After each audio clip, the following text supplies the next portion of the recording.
In the winter of 1943, deep inside the frozen forests of Belarus, the partisans whispered about one man with the same tone soldiers use when speaking about tanks or artillery: respectful, cautious, almost superstitious. Semyon the Iron Hand was not a commander, nor a hero from newspapers. He was a quiet, stooped village blacksmith with hands scarred by decades of work and a voice so calm it seemed carved from wood. Before the war he had never fired a rifle, never held anything more dangerous than a hammer. But by that winter, every fighter in the brigade depended on something he built: a handmade submachine gun, a crude cousin of the PPD, born not in a factory but in a forest workshop barely large enough for a cow. In the beginning, the partisans had almost nothing. 3 rifles with cracked stocks. 1 Degtyarev with the barrel bent ever so slightly from an explosion. A few grenades lovingly guarded as if they were gold. Ammunition was treated like water in the desert, counted, recounted, and hidden from frost and thieves. German patrols controlled the roads, the villages, the river crossings. Even hunting was dangerous. Any gunshot might bring a German sweep. But the forest was theirs. And so was Semyon. He arrived late one evening, pushing a wheelbarrow through knee-deep snow. On it lay a strange heap of metal scraps, a curved water pipe, part of a tractor's axle, the ruined frame of a sewing machine, 2 crooked horseshoes, and the jagged remains of a saw blade. The men laughed, tired, cold, hopeless laughter. They assumed he wanted to build a stove. Semyon simply nodded, set down the wheelbarrow, and asked for a place to work. It took him 12 nights. 12 long nights in a dugout that smelled of wet earth, pine resin, and metal dust. A single oil lamp cast trembling light over his hunched figure as he filed, hammered, heated, and cooled with an almost frightening patience. The men sometimes passed by, listening to the steady rhythm of tapping, never frantic, never loud, always purposeful. The pipe became a receiver. A piece of a ruined Mosin barrel was shortened, polished by hand, and rebored to fit pistol rounds. The tractor axle, heavy as a brick, was shaped into a bolt, ugly, uneven, but reliable in the simple blowback system he envisioned. The sewing machine gave birth to a trigger and sear. The saw blade became a crude but functional chamber reinforcement. And the stock, carved from a birch branch freshly cut from outside, still smelled of sap when the weapon was assembled. When Semyon finally carried the weapon outside into the freezing air, it looked wrong. Too heavy. Too rough. The welds were thick and dark, the wood unevenly shaped. There were file marks everywhere.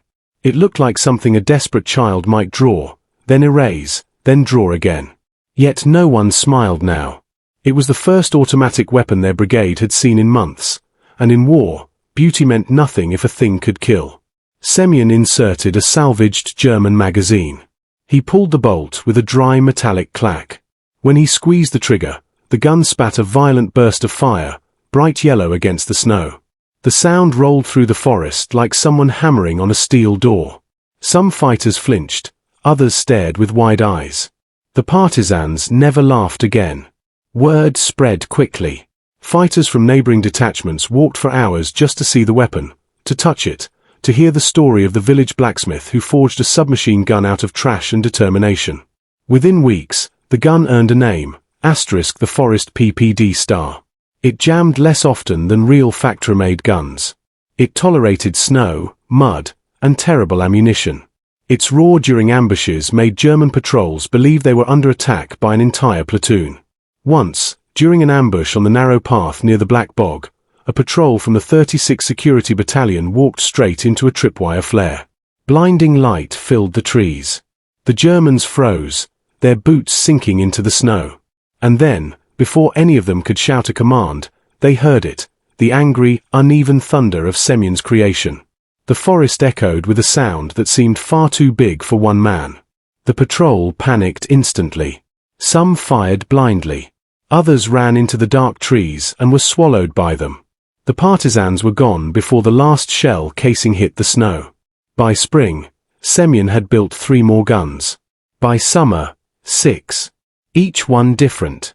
Each one a little better.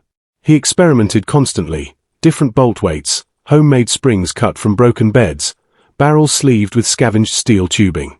He even tried engraving simple patterns onto one stock with a pocket knife, not for beauty, but because it helped the fighter hold the gun with frozen hands. The Germans grew confused. Reports from their commanders insisted that the partisans were receiving weapons from some secret Soviet supply route. Others claimed that the local villagers were hiding dozens of Red Army soldiers. No one could understand how a group armed with almost nothing could strike with the firepower of a small company. They searched the forest, interrogated villagers, seized metal from abandoned barns, but they never imagined the truth. That somewhere beneath a mound of snow and pine branches, a single silent man with burned fingers and soot-blackened nails was turning garbage into war. When the Red Army finally pushed back into the region in 1944, the brigade's fighters proudly showed their weapons to a visiting officer. He picked up one of Semyon's creations and frowned. The thing looked like a weapon made in a dream, or a nightmare. Too heavy in the front. A stock that was crooked. A charging handle made from part of a door hinge. "Who made this?" he asked. Semyon shrugged almost apologetically. "Just a village blacksmith." The officer fired a short burst. The recoil jolted through his arms, and a wild grin broke across his face. He looked again at the crude weapon, at the pipe that had once carried water, at the tractor axle that now served as a bolt, at the stippled wood shaped by a pocket knife. And for a moment he understood something that factory workers and military planners often forgot. Sometimes a weapon is not born from machines or blueprints. Sometimes it is born out of fear, necessity, stubbornness, and the sheer refusal to surrender. Sometimes a weapon is the shape of a man's will. In the frozen forests of Belarus, a handmade submachine gun kept an entire brigade alive, proof that in war, steel is strong, but human ingenuity is stronger.